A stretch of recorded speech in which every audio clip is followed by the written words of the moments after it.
اس سے کیوں نہیں پوچھتے؟ آقا کریم صلی اللہ تعالی علیہ وسلم ارشاد فرماتے ہیں کہ میں ایک سجدہ کرتا تھا، میں ایک سجدہ کرتا ہوں اور پھر مجھے دوسرا سجدہ میں کر پاؤں گا یا نہیں، مجھے یہ یقین نہیں ہے، یہ بھروسہ نہیں ہے کہ میں دوسرا سجدہ بھی کر پاؤں گا یا نہیں، اللہ رب العزت مجھے موقع دے گا کہ نہیں۔ یہ کون فرما رہا ہے؟ امام الانبیاء فرما رہے ہیں، جن کے صدقے میں کائنات بنی۔ وہ امام فرما رہا ہے کہ ایک سجدہ میں کرتا ہوں، دوسرا سجدہ میں کر پاؤں گا یا نہیں، اتنی مہلت مجھے ملے گی یا نہیں معلوم مجھے۔ اور آقا علیہ الصلوۃ والتسلیم ارشاد فرماتے ہیں کہ ہمارے لیے سب سے بہترین عبرت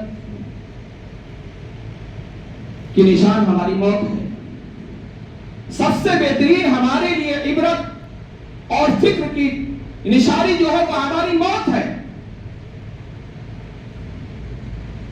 آپ اس اٹھتے ہوئے جنازے کو دیکھو، وہ جنازہ جو جا رہا ہے آپ اس سے پوچھو، اس کی بے کسی، اس کی بے بسی، اس کی لاچاری کو پوچھو، اس کی لاچاری اور مجبوری دیکھو، جو خود اپنے پاؤں سے چل کے نہیں جا پا رہا ہے، چار لوگ کاندھے پہ اٹھا کر کے لے جا رہے ہیں، اس کی مجبوری اور بے بسی کو دیکھو۔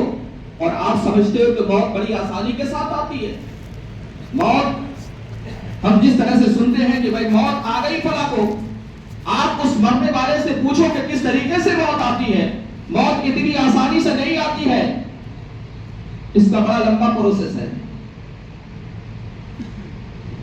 جب موت آتی ہے انسان کو تو ملک الموت کی دو شکل ہے، ملک الموت کی دو شکل ہے۔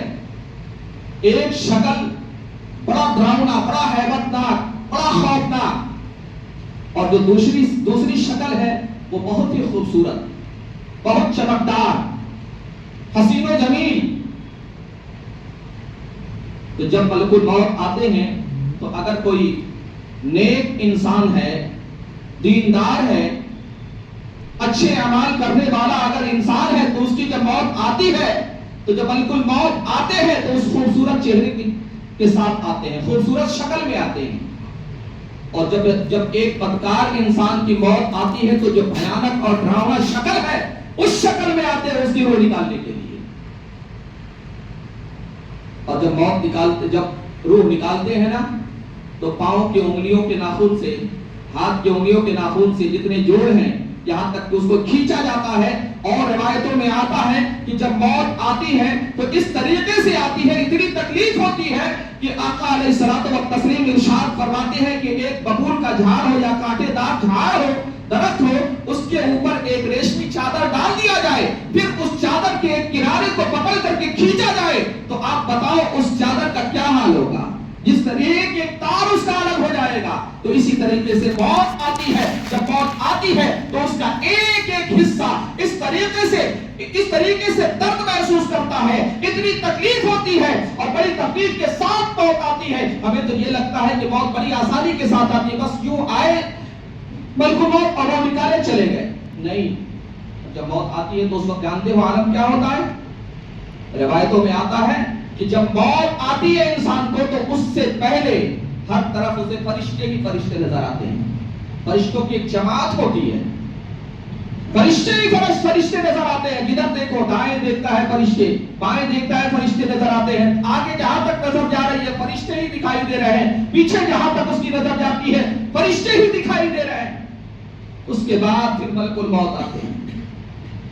وہ چاہتا ہے بتا دو لوگوں کو، لیکن وہ بتا نہیں سکتا، وہ بول نہیں سکتا، وہ بولنا چاہتا ہے لیکن بول نہیں سکتا۔ ہر طرف فرشتے ہی فرشتے نظر آتے ہیں، اور ایسے وقت کا جو ایمان ہے وہ قابل قبول نہیں ہے کہ جب غرغرہ پیدا ہو جائے، ہر طرف فرشتے نظر آئے، ملک الموت نظر آنے لگے، اس وقت اگر کوئی شخص ایمان لاتا ہے تو اس وقت کا ایمان لانا یہ قابل قبول نہیں ہے۔ اس لیے کہ ایمان تو نام ہے اس کا کہ اللہ اور رسول کو بغیر کسی دیکھے ماننا، اس کا نام ایمان ہے۔ بغیر کسی بغیر دیکھے اللہ کے حبیب صلی اللہ تعالی علیہ وسلم کے کہنے پر اللہ اور اس کے رسول اور ان کی کتابوں پر ایمان لانا، اس کا نام ایمان ہے۔ آمنت باللہ، میں ایمان لایا اللہ پر، وملائکتہ، اور اس کے فرشتوں پر، ورسلہ، اور اس کے رسولوں پر، والیوم الآخر، اور قیامت کے دن پر، والقدر خیرہ وشرہ من اللہ تعالی والبعث بعد الموت، اور خیر و شر پر، تقدیر پر، اور موت کے بعد اٹھائے جانے پر، قیامت کے دن پر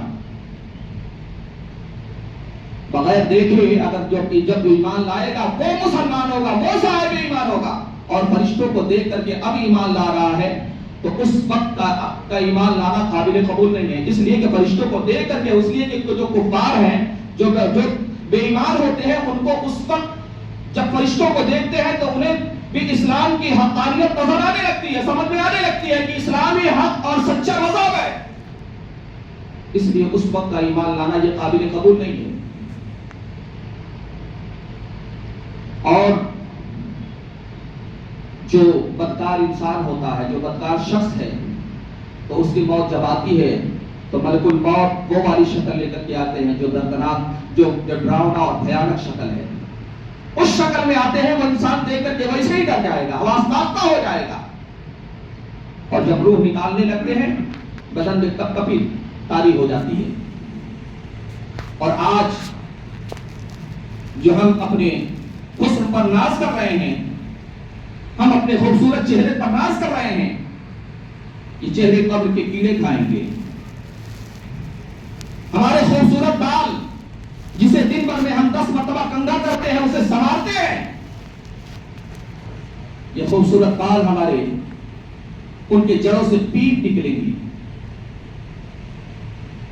اور یہ ہمارا پیٹ 7 سے 8 دن کے بعد پھٹ جائے گا، اور دوسرے تیسرے دن پیٹ کی ساری چیزیں منہ اور ناک سے لکوڈ کی شکل میں نکلنا شروع ہو جاتی ہیں قبر میں جانے کے بعد۔ خون اور پیپ کی شکل میں منہ اور ناک سے نکلنا شروع ہو جاتے ہیں، اور تیسرے چوتھے دن یہ آپ کا جو بھیجا آئے گا کھوپڑی کے اندر، وہ بھیجا لکوڈ کی شکل میں، پیپ کی شکل میں کانوں سے نکلنا شروع ہو جاتا ہے۔ یہ انسان کی حقیقت ہے، یہ ہماری حقیقت ہے۔ ہم جس اپنے خوبصورت بدن پر ناز کر رہے ہیں، اترا کر چل رہے ہیں، کر کے چل رہے ہیں، ہم تو یہ سمجھتے ہیں کہ بس یوں ہی دنیا کی رنگینیاں باقی رہیں گی، ہم یوں ہی زندہ رہیں گے، بس 10 سال 20 سال 50 سال 60 70 80 100 سال 120 سال اللہ نے جتنی بھی زندگی دی ہے آپ کی، اس کے بعد موت تو آنی ہے، آپ کو کوئی بچا نہیں سکتا ہے موت سے۔ تو میرے عزیزو، اپنے موت کو یاد کرو، قبر کو یاد کرو۔ ام المؤمنین حضرت عائشہ صدیقہ رضی اللہ تعالی عنہا عرض کرتی ہیں، یا رسول اللہ، کوئی ایسا بھی شخص ہے جسے عام طور پر عام حالت میں جس کی موت ہو اور اسے شہادت کا درجہ ملے؟ تو آقا علیہ الصلوۃ والتسلیم ارشاد فرماتے ہیں کہ ہاں عائشہ، وہ شخص ہے جو دن بھر میں اپنی موت کو 70 مرتبہ یاد کرتا ہے، مرنے کے بعد عام حالت میں بھی اسے موت آتی ہے تو اللہ رب العزت اسے شہادت کا درجہ عطا فرماتا ہے۔ سبحان اللہ۔ یاد آتی ہے ہمیں موت کی؟ کبھی نہیں یاد آتی، صدیاں گزر گئی، سالہ سال گزر گئے، ہمیں موت کی یاد نہیں آتی۔ موت کی یاد اس وقت آتی ہے کسی کا انتقال ہوا، خبر آئی کہ فلاں کا انتقال ہو گیا، تب ہمیں تھوڑا سا لگتا ہے جھٹکا کہ آج ہو گئے، نہیں کل ہم بھی جانے والے ہیں۔ اور ایسا ہی ہے، ایسا ہی ہونے والا ہے کہ آج ہو گئے، کل ہماری باری ہے۔ موت سے کس کو رشتہداری ہے؟ کل وہ، آج وہ، کل ہماری باری ہے۔ ہوئے بے نشان نوجوان کیسے کیسے، زمین کھا گئی آسماں کیسے کیسے۔ کتنے آپ کے دوست احباب ایسے بھی ہوں گے، آپ کے بغل میں بیٹھنے والے کتنے بھی